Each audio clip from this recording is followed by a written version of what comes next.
Okay, we're right at 1. And so that we can get the full benefit of this awesome workshop, I'll go ahead and do a quick intro. Today we have Connie, who is a storyteller and CEO of Product Maestro. Connie honed her product skills at Microsoft and Atlassian, and today she helps accelerate seed to Series A startups as a fractional chief product officer and advisor. And so she's going to be giving us a workshop today on habit change. Over to you. Awesome. Well, thank you for coming, everybody. This is going to be an interactive workshop, so get your workshop hat on and be ready to get on screen and discuss, get on chat, etc. So distractions off.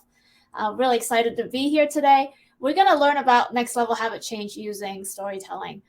I teach a 6-week storytelling class, of which I pulled some of this information from. But I'll also explain how I got to this in a minute. But here we go. Let's start with this quote, which I love from Oprah, which is that the secret of your success is determined by your habits.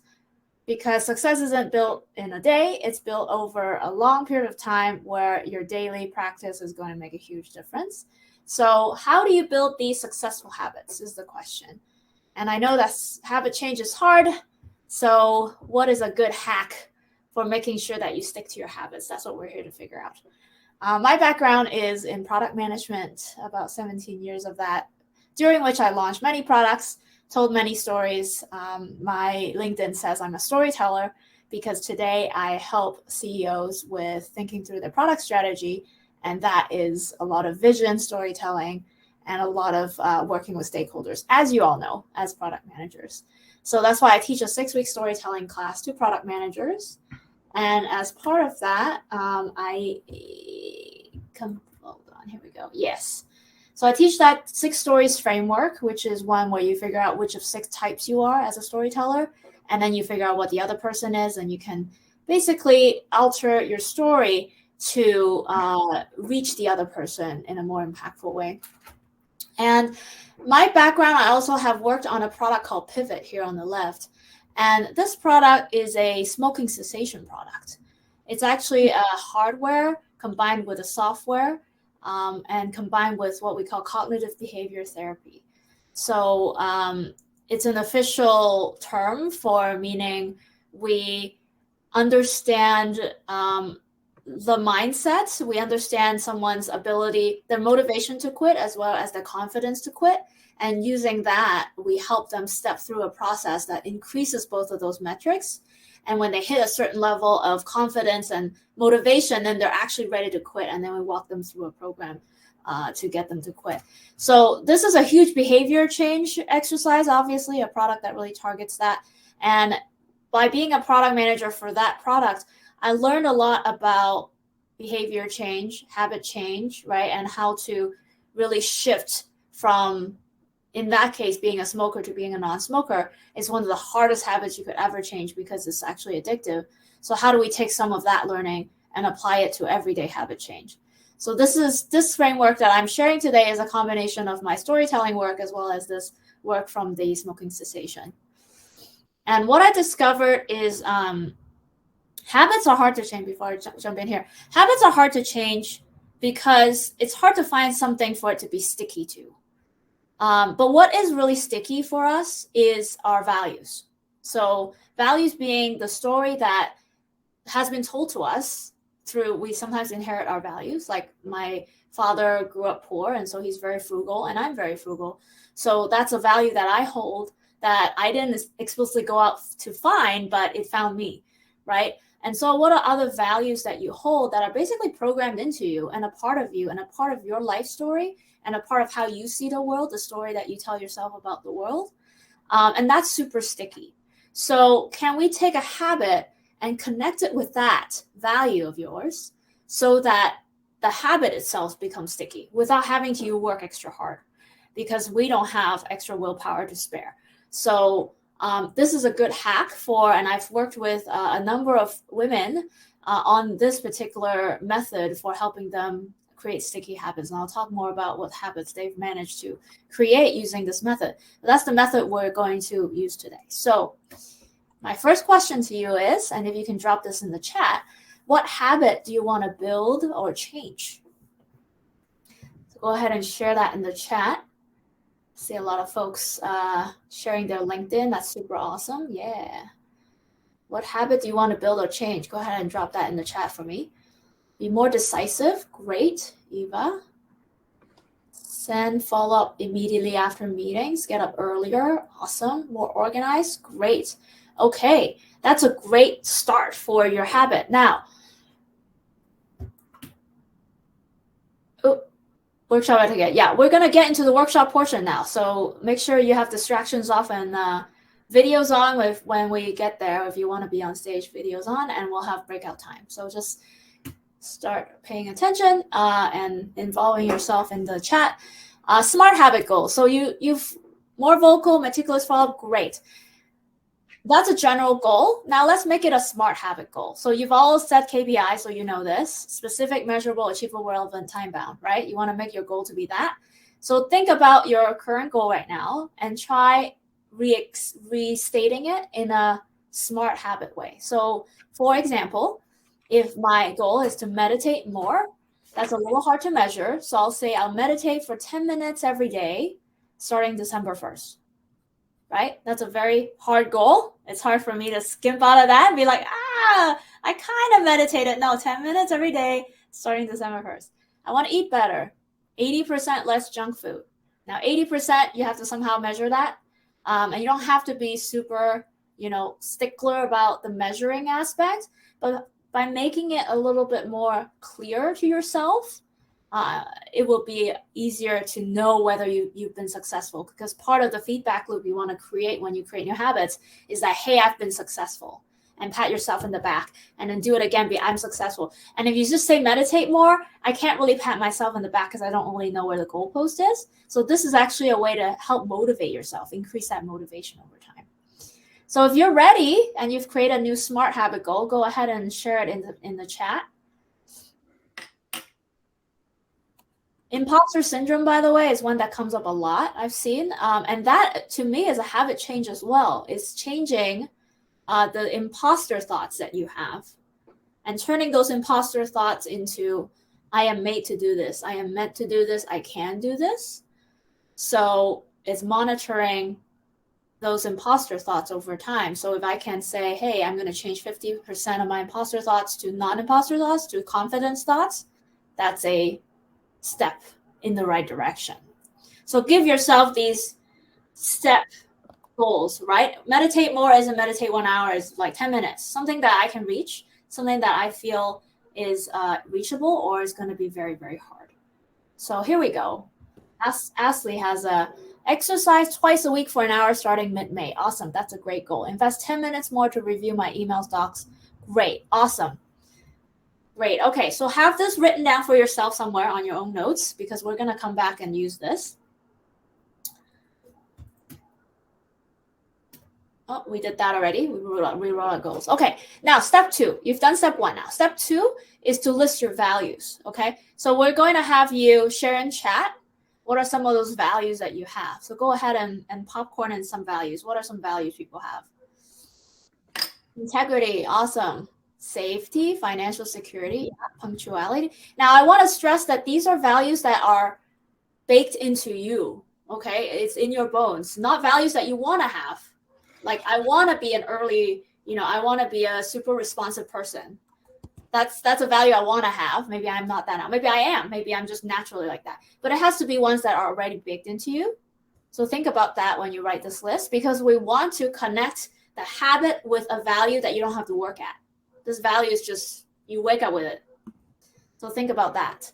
Empathy, yeah. Detail-oriented and curious, yeah. Resilience, yeah.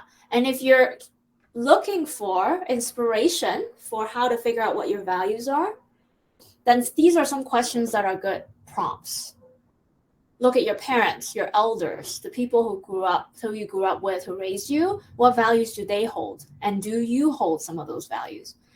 What are some powerful childhood experiences, right? Maybe I remember, for example, I was on a cruise in China and I saw people carrying coal on their backs with no shoes, no equipment, nothing. They were carrying up and down a mountain, just transporting that coal.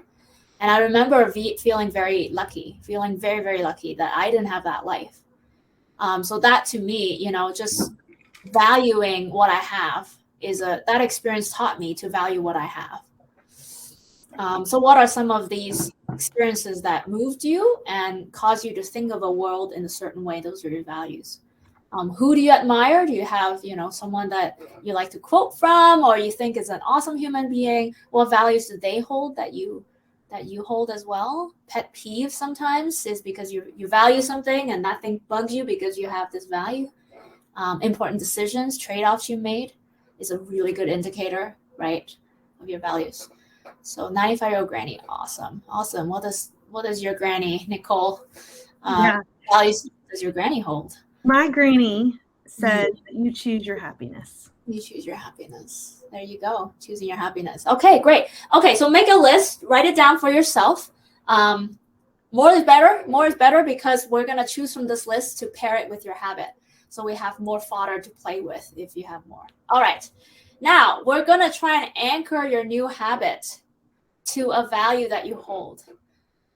I'm going to give you some examples of how we do this. So for me, for example, I told you already that I value frugality. When I met my husband, he's driving Corolla. And I thought, great, we match on frugality. He's not splurging his money on an unnecessarily expensive car. It is very practical, and I like that. So I am frugal, and I want to eat less dessert, right? That's my habit. So you can read this. I have habit, and then value, and then what I'm doing to connect the two. So I want to eat less dessert. I am a frugal person, so I'm going to force myself only to eat expensive dessert. And by doing that, I basically made it really easy to not eat too much dessert, right? Because I'm naturally going to want not to spend too much money on dessert. And every time I eat expensive dessert, I'm like, I'm going to think twice about it. So I end up eating less dessert because I basically put this rule on myself. And once I have that rule on myself, I no longer have to think about it. I no longer have to try and avoid every dessert. I only eat expensive ones. Done. And it worked really well. Heather, Shelley, these are people who have been in my workshops before. They were both trying to build executive presence. So they wanted to present well in front of a group, they're both executives already, but they're like, I need to work on my executive presence. And they both have this value of service to others. They were very much about giving back and being of service to others. And I asked them, well, you know, when you're presenting, what if you just remember that all the little girls are watching? So, you know, you're building executive presence, not for yourself, but in service to others. You're setting example for all the little girls who are watching. And therefore, you need to step up and be superwoman here because they are all watching. And so they're using this as a way to avoid all the negative self-talk, right? Like, you know, why do I have to be like, I'm not worth it. I'm not, like, all that negative self-talk that block you from having that executive presence. They use this as a way to be like, oh, well, there's a higher value that I'm serving here, which is the service to others. Here's another example. And I love this, the third one in connection with the second, because Shannon's value is also service to others. But she wanted to apply it to read more as a habit. So I'm like, oh, how is that going to work? Well, she's going to read more so she can learn more and have this knowledge to serve others. So when she reads, you know, the story that for herself is, I'm going to read these abstract of these books. And she set a schedule, right? Like the structure part of the habit. She set a schedule for her to read abstracts of books every night before she goes to sleep. But the reason she's doing it is to build knowledge so she can serve others. And she's going to look for opportunity to use that knowledge to serve others. So you see that there is the component when you read habit change books, a lot of habit change books, like, oh, well, figure out what time of day you should do this habit and then make a list and check it off. Like there's all these mechanical things that you do to make that habit stick. And those are important also. But what we're targeting here is really the why, right? The story behind why you're doing that habit change, and make it meaningful enough for you and make it tie to a value of yours so that it can be sticky. Because all the checklists in the world is not going to keep you doing that habit. It's the inherent inherent value that you hold, and saying that I want to show up to do this because I care about my family, or I want to show up to do this because I care about service to others, right? So let's figure out what that is for you. Okay, we're gonna do now a stage. Oh, not this one. We're gonna break out first. That's a preview. We're gonna break out, and then we're gonna have one volunteer come on stage and share their habit value pair. But first, we're gonna create the habit value pair. So let's do a 8-minute breakout. Nicole, do you want to set it up? Sure. Okay, perfect. New breakouts. So we're gonna have groups of 2. Got it. Yep, perfect. We're gonna have by groups of 2. We regroup after 8 minutes. 8 minutes, yeah. So what I want you to do in this, meet your partner, and then share your habit with each other, right? And then the goal is like you want to help the other person figure out which of their values lists, right? Share the values list that you have, which value will pair well with that habit, and try a couple different things. Try to figure out how you can create that story so that your habit directly supports that value that you have. Remember to switch at 4 minutes so the other person gets equal time. And then let's hit go. Go. Here we go. Here we go.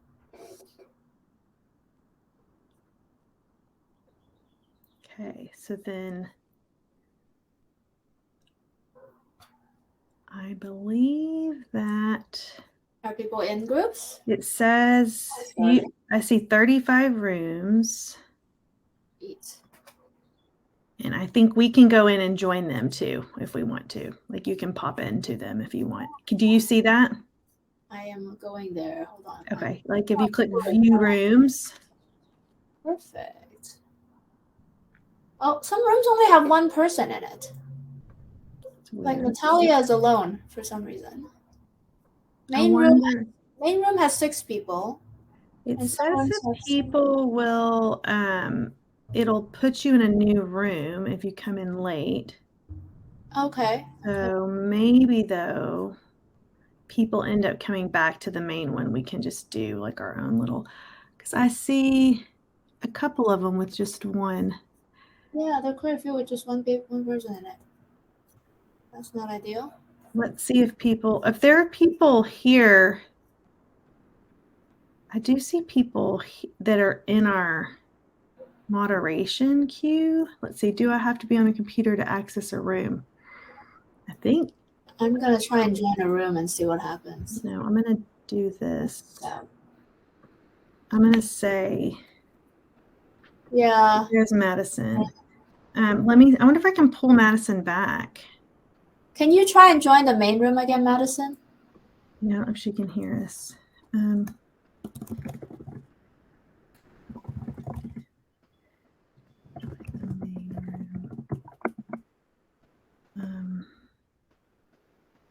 Yeah, I'm not able to jump into a room. Eva Beasley. Yeah, if I said join breakout, it doesn't take me there.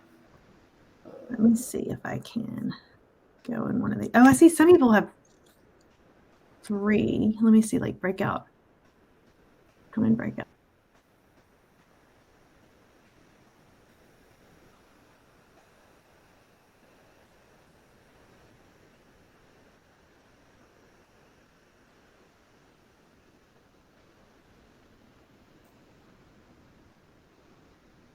Okay.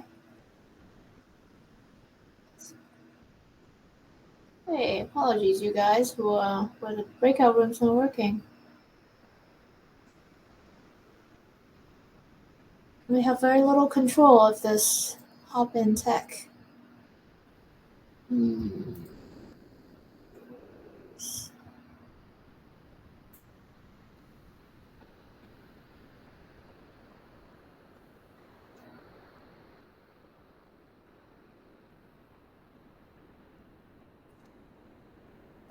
Okay, well, I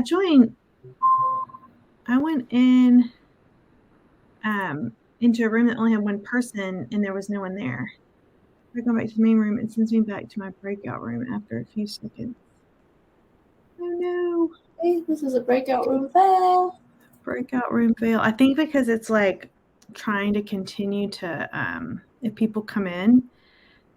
I don't know if there's a way to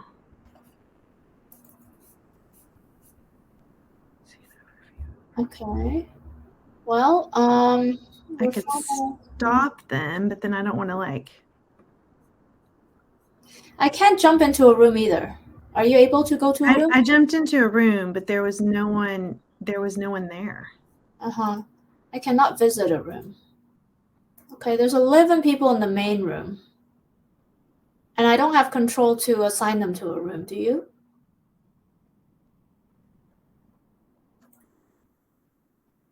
Oh, she went somewhere else.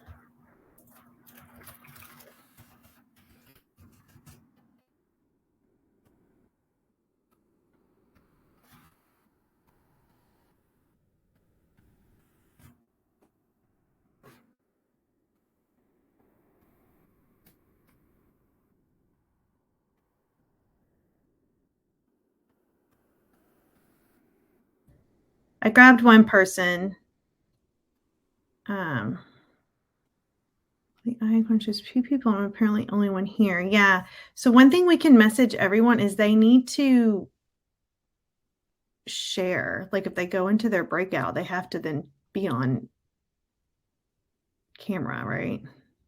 I don't know. Same here. We can send a message to everyone. I see 3 people, 1 person. I'm going into these breakout. That one has 1 person.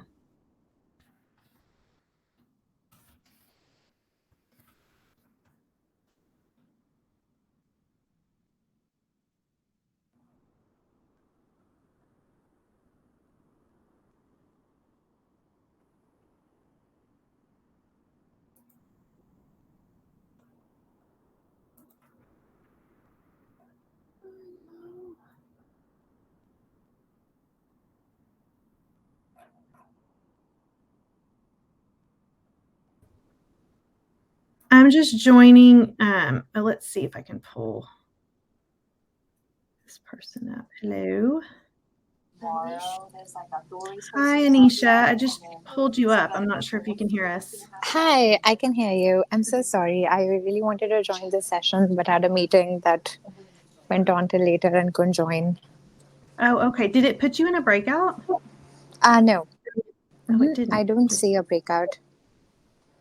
Interesting. We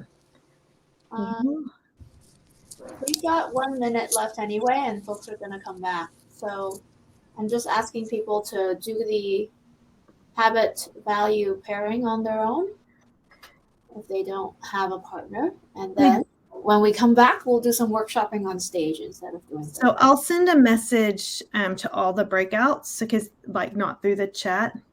Yeah. And that way people get it. All right, let's all return to main room. Here we go. Leave. Okay, can we discontinue? Can you close the breakout rooms at this point? Breakout rooms. I'm going to send a note. And come back to our main session. We're going to hit regroup. There we go. And then I think I can just... I just did it. Oh, yeah, regrouping. There you go. It says 7 seconds. Okay. So let's let Anisha off the stage. Yep. And then we can allow people to come on stage. Thank you. All right, everybody's coming back. Cool. Welcome back, folks. Sorry about the technical difficulties. We had some of that. Hopefully some of you were able to meet with a partner. Did anybody have a partner for at least a little bit? Okay, good. Some people, it worked. Okay, it worked towards the end. Yeah, there were some issues. This breakout is not as robust as the Zoom one. So what we'll do is instead of going through that again, we have another breakout plan previously. I'm just going to do it live on stage here with some of you, and that'll give you an idea of how to create your own habit value pair. So let's invite a volunteer on stage. If you want to volunteer, how do you go about doing that? You just request, I think. Yeah, you put the share, like there you go. I see Eva. I'm going to bring... Let's bring Eva on. Eva up, yeah. And then Eva, go ahead and share your perfect. We can see you, and I guess Sarah's on too. So let's do it live. Like, I'm your partner.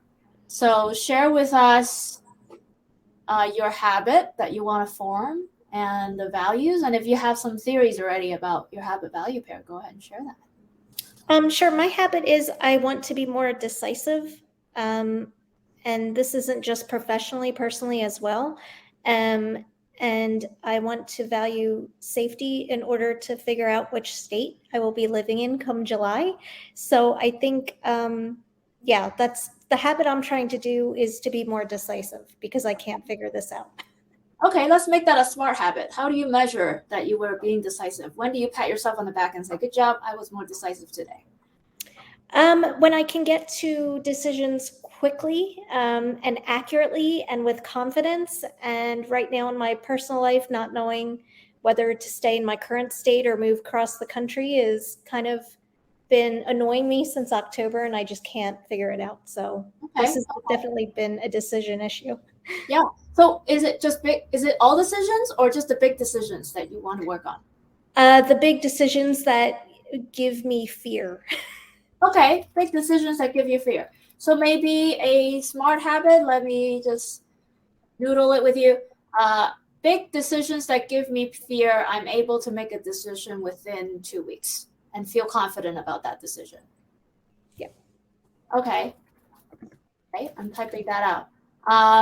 Actually, if Nicole, you don't mind typing that out as notes just on the chat, so we have that. That would be great.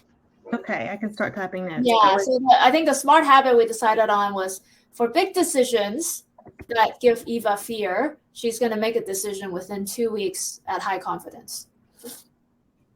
That's the SMART goal. Okay, great. So values. Tell us about your values. Values would be safety. I don't know if that would be a value or not. Security, independence, they're definitely values on my list. Uh-huh. Tell me more.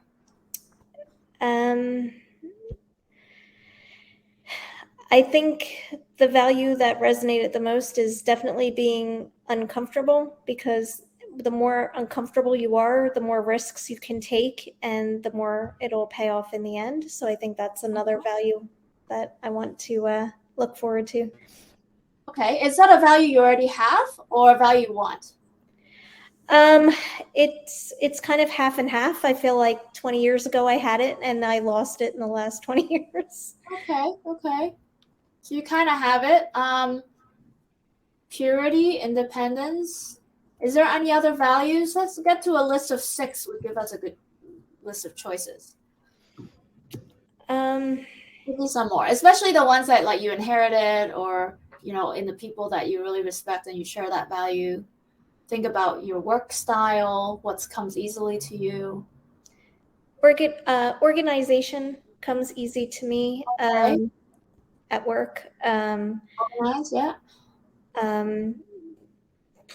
I think it's a bit difficult to think of other values right now, though. Okay, we'll work with this one. So it's going to be an iterative process, right, to set your expectation. So we're going to figure out a habit value pair here that you can use as a testing for the next 2 weeks, right, because you're saying 2 weeks. Normally it's 30 days to change a habit. So we're going to test it, and then you're going to see, oh, is it working? Is it not? And then you'll come back and reiterate it, basically.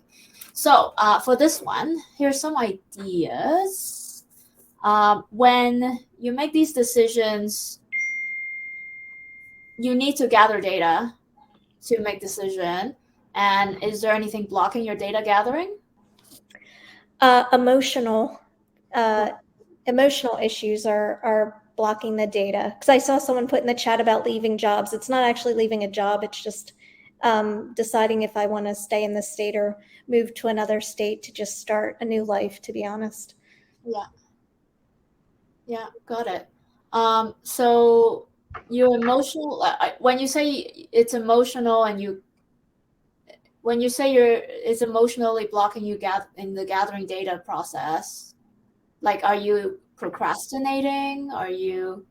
I don't think I'm procrastinating. I'm just thinking to myself, if I stay in this state, it's the safe decision, it's the comfortable decision. If I move across the country, that is the potentially scary thing. So I think I keep going back to, well, if I stay here, that's comfortable, that's safe, that's not giving me anxiety, that's the easy way out. But the other thing would be more risk taking, I think. Ah, interesting. Okay, so there's a bias for, at least for this decision, there's a bias to stay. Okay, so then I would say you have two strong values that counteract that, which is independence. And, you know, right now you have a strong social net where you're living, and you won't have that wherever you go, right? But it will test your independence. So if independence is a strong value, then it really aligns with that. And then being uncomfortable, right? Taking risks. Mm-hmm. So those are two values that can give you the opposite, the counter argument for staying. And what if you took those two values and say, I'm going to spend the next 2 weeks deeply exploring how moving somewhere else will give me independence, and how moving somewhere else would, you know, help me practice being uncomfortable.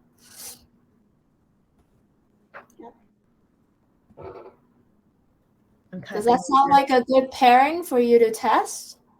Yes, definitely. Okay. Thank you. Yeah, you're welcome. That's awesome. Okay, so while we're doing that right now, I'm going to put this on the screen because Eva, I want you to go to this page. This is the Habit Change Pledge. So we just talked about your values. You have a list here. We've done all the notes for you between Nicole and I, right? We have our final habit change pair that you want to test. So go to this form, and it'll allow you to type all that in so that you have a record of this, and it'll send you an email with that information. And then over the course of the next few weeks, it'll basically send you check-in prompts. It's very easy. Just, did you follow this habit change pledge? How well do you think you did? Do you think you need to change the habit value pair? Do you need to tweak it, right? So it's a check-in every week, and they'll help you stay on track. So go ahead and do that so that it will hopefully help you get to that decision sooner. Thank you so much. You're welcome. Awesome. Let's bring on another person. So I see we have already on the stage Sarah and, is it Suvda? Yeah. Suvda? Suvda. All right. I see Suvda. I'm here. Yes, this is Suvda. All right. So the habit that I would like to build on is networking, like getting the habit of keeping in touch with colleagues, reaching out to people that I would like to get to know more. So I'm really bad at networking, even though I should have a larger network because I've had a pretty long career and have changed organizations and teams a lot, right? But I'm very passive about it. Like if people reach out to me, like, yeah, of course I would always respond, but I never reach out. Yeah, I got it. So the habit you want to build is better networking, or what? Yeah. Yes. What is the SMART habit? Is there a number of people, new people you meet, or some goal that you're trying to hit? Yeah, so SMART habit would be to reach out to at least 3 to 5 people per week.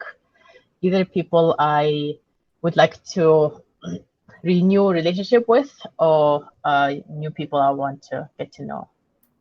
Okay. And Okay, set up at least like 2 coffee chats per week. 5 people per week. All right. Let's explore your values. Help us list those out. Yeah. So I'm a risk taker. I'm very open to new opportunities, but the flip side of that is not flip side, but on the other hand, I'm an introvert and really not a small talker. Maybe because I hate small talk, it kind of prevents me to reach out to people, perhaps. So and I'm very calm. But that also sometimes translates into being very passive. Okay. So your values, I just dropped someone said that the link isn't working, but I went there and it's working. It should look like this. Hold on, we'll come right back to you, Suda. It should look like this. I can't. Maybe a case issue, capital letters. Well, should still work. I don't know how to share this screen. Okay, might want to try typing www. In front of it. No, that link is working for me. It works for me. Yeah, it works for me. Link in the word chart. Okay, great. Okay, so let's recap your values. So you said you value. So I'm a risk taker. I'm very calm. Calm, yeah. Yeah. Introvert and authentic. Authentic, yeah. Introvert, yeah. What else?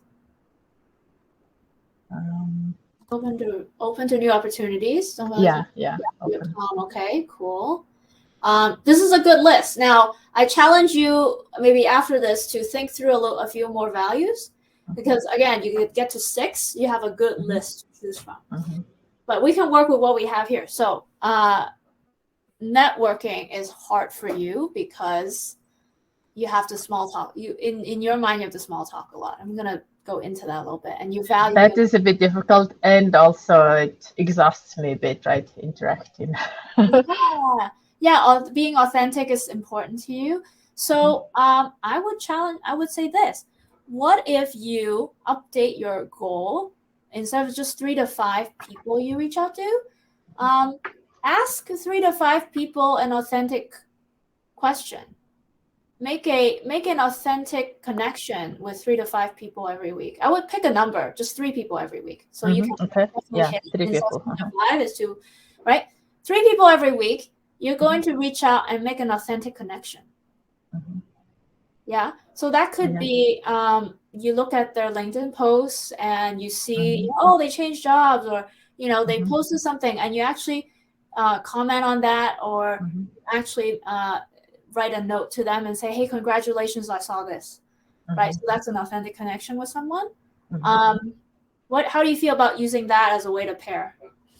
Yeah, I think that would make sense. And also, I think linking back to storytelling, I need to tell myself, like, you've got nothing to lose, and that connects to my risk taking, like, that should be fine, right?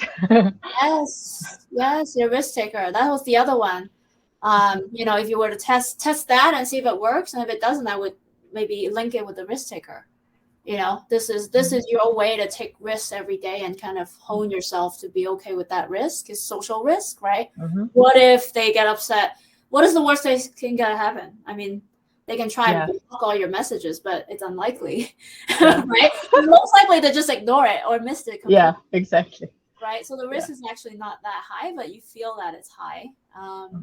So that's another pairing one. It's like, this is my way of practicing my risk taking, because you value risk taking. You value taking risk, right? So this can be your exercise for risk taking. That's another way to pair it. Okay. Yeah. Thanks. Yeah. Awesome. Okay, you have 2 experiments you can try. Even better. So pick one. Pick the one that you think is more likely to stick for you, and fill out the habit pledge. Okay. Awesome. Great. Thanks for great courage. If you don't like exerting that energy in front of people, you came up on stage. So that's awesome. You already checked. You have one off the list. You did one connection this week. Yay. I'm All glad it's good for you, Amy. Thanks for sharing your love. Awesome. All right. Who's next? Sarah's there, but I'm not sure if Sarah came on purpose. Sarah, if you're ready, you can come off of. One more. Sarah. No. Okay. I'll pull up. I'll pull up the next. I pulled up Amy. Okay. There we go. There's Amy. Can you hear me? Yes, I can hear you. Awesome. Hi, Connie. Hi. I actually heard about you before at Lenny's newsletter, and you mentioned stand-up comedy. I'm a PM who does stand-up comedy. The stand up, I love it. I do stand-up outside of work, yes. So the change, the habit I want to build is saying no more. Okay. Because I'm a people pleaser, I don't like pissing people off, but I also value honesty a lot, including honesty to myself and honesty to others. So I really want to challenge myself to practice saying no more confidently and more bravely, Okay. while still being able to maintain the connection without the burning bridges. I don't like burning bridges. Okay. Yes. Okay. So what's your SMART goal? How many no's this week? How many no's each week? I don't count. I don't count. I don't track how many no's I say to people. Okay. But I guess 2 or 3. Like when I tell people, right? Okay, let's do 2 per week. Yeah, 2 per week. 2 no's per week. All right, that's our SMART goal. 2 no's per week. See, look, once you set that, then you start noticing if you're saying no, right? So you can start measuring that, and then you can be like, "Good job, I did 2," and then you can increase that over time, right? To like, I mean, increase it to the need that you have. But once you start practicing, the no's will come easily. So okay, no 2 times each week, starting this week, right?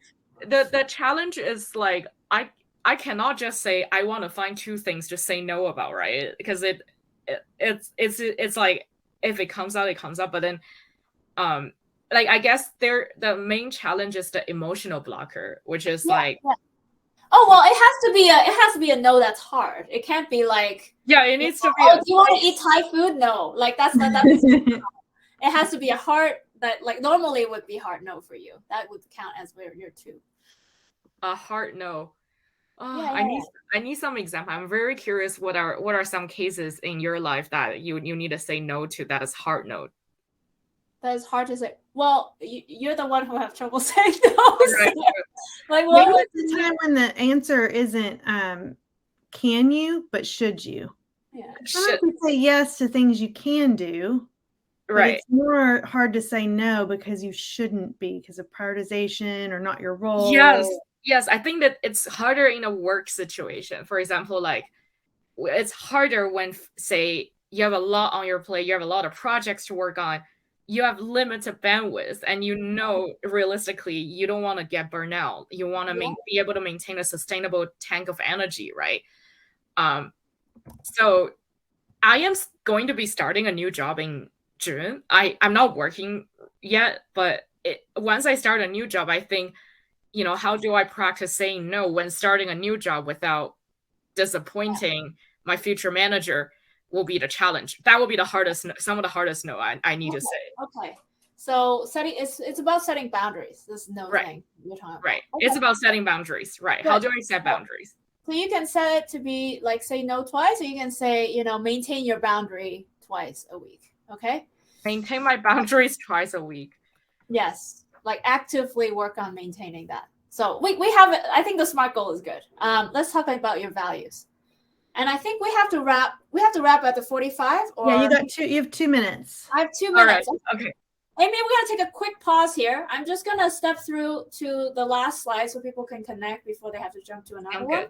And then we'll finish yours before we log off. So I love to connect with everybody here. Here's my contact information. I offer the storytelling class that's 6 weeks. You can find that on the same website that you have the Habit Pledge on. And of course, this Habit Change workshop. And then for teams, I do private storytelling workshop. So awesome. Connect with me. We'd love to get to know you all over time, and really great to work with you. And I hope you find your habit value pair. And if you do, please take the Habit Pledge, because I want to help you follow up and make that habit stick. So really glad to meet everybody today. All right, and we'll leave the session open for a couple minutes here while we finish up Amy. Keep hanging out to listen in, and then we'll end it after Amy. Exactly. All right, cool. So we're doing Amy. Values. Tell me about your values, Amy. Values. I value honesty. I value service to others, and I value kindness. Honesty, yep. Service to others. Honesty, service to others, and kindness. And Okay. humility. Yeah. And humility. Okay, good. Good Yeah. list. All right. So I would say immediately kindness. Kindness. Kindness is a huge factor for saying no. Ooh. The reason is if you say yes to that person only to say no later because it's not actually possible, which happens a lot. It's like, can you do this? Oh, yes, I can do it. I have 30 things, but I can do it. And then 2 weeks later, oh, sorry, I didn't get to it because I had 30 things. That person would rather know 2 weeks beforehand than Right. 2 weeks later, right? So you're Right. being kind to that person. If you say Right. no. Right. Okay. Right. I like that. I like that reframing, actually. That's actually pretty empowering to to think about. It's like seeing it as a practice of kindness. Thank you. You're welcome. Cool. Sounds like we've got your pair ready. That's easy. Connie, I would Yes. like to challenge that and, try and think of a situation where somebody wants, maybe her manager or her manager wants Amy to do something, but she doesn't have the bandwidth to do it. Then I don't know if the kindness pairing would still, allow her to say no in that Oh, yeah, situation. absolutely. She doesn't have bandwidth. So this is the exact situation where in 2 weeks she's going to come back and say, sorry, I didn't do it because I had other priorities, right? I had 30 things. There could be the flip of that, which is you could do it. You're going to give up something of your own life to do it, right? You're going to say yes, and you're going to not, do your stand-up, or you're going to skip out a family meal or something, right? Some personal sacrifice to do it. So then you have to decide, okay, well, is kindness to yourself a value? Yes. Right? And it's a hard value. Like the kindness to myself is like a very hard value to practice. Right. It is a hard value to practice. But you remember that kindness is to everyone, right? Including yourself. So that's when you practice kindness to yourself and say, look, I could do it, but it would mean giving up these other things. And that would be unkind to me. That would be unkind to my family. That would be unkind to my audience, right? What are all the unkindness that is being shared around because you are not saying no? Right. Thank you. You're welcome. You're welcome. And Anisha, it's a very personal thing, this habit value pair. Like for someone who doesn't have kindness as their top value and they have something else, this one's not going to work, right? But for Amy, clearly it's resonating because for her, kindness is a very important value for her. And being able to tell that story in terms of the kindness is really helpful for her to be like, yes, I'm going to say no. Because the flip is that you feel you're being unkind by saying no, right? Right. Yes. But you're also being kind by saying no because it's not reality. It's not going to happen. This project you're giving me is one of 30 things. Sorry, it's not going to happen. And I want to tell you now. And I want to tell you now. And you can do it in a very kind way. But having that in mind that you're being kind, you're not being unkind by saying no, you're actually being kind by saying no. That's going to help you. Yeah. I really love that. I think it really resonated with me as well because kindness is a huge... kindness is a huge value for you. That's great. Yes. Thank you. Thank you. Awesome. Okay. Thank you, Connie. That was one of my most favorite sessions. It was really awesome. Yes, very, very I have helpful. all sorts of ideas flowing. And so there was some great feedback in the chat as well. So thank you much. And we'll go ahead and wrap it up. Hopefully y'all got the link. I don't know if that gets shared out later too, but thank you to Connie. Yeah, there's the link again. So cool. Thank you, everybody. Really great to meet you all. I actually don't know if I know how to end it. Do we just leave? Do both of us just leave and it'll go, Connie? Yeah, maybe, but I actually want to capture the notes. Oh yeah, the chat. I'm gonna cut and paste, especially the examples from here is really great. So I'm just gonna cut and paste some of the examples before I go. Excellent. It was really great.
You getting them all? I guess there's probably a transcript or something. Probably is, but I don't know what it is. Yeah. Plus, I only want the Oh, like the notes, the value. yeah, the specific ones like Sue does. Yeah. I'm gonna grab those.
Okay, well, I have to jump to another meeting. But this was really great, Connie. Let me know if I can help you with anything else. I'll definitely keep you in mind as I'm thinking about things for my team. It's a really cool session. Awesome, love it. I love to do one with a team, like team habit change. Like right? as a team, what are we going to change together? Yeah, exactly. If the team wants to build a new habit together, but then for each person is a different habit value pair. Yeah. And this is so timely. I'm about to go into engagement survey results and action plans. It's like, there you go. It's great timing. Yeah. Awesome. Thank you, Connie. I'll leave. Hopefully you'll be good. Just let me know if you need anything else. Okay, bye. Thanks, bye.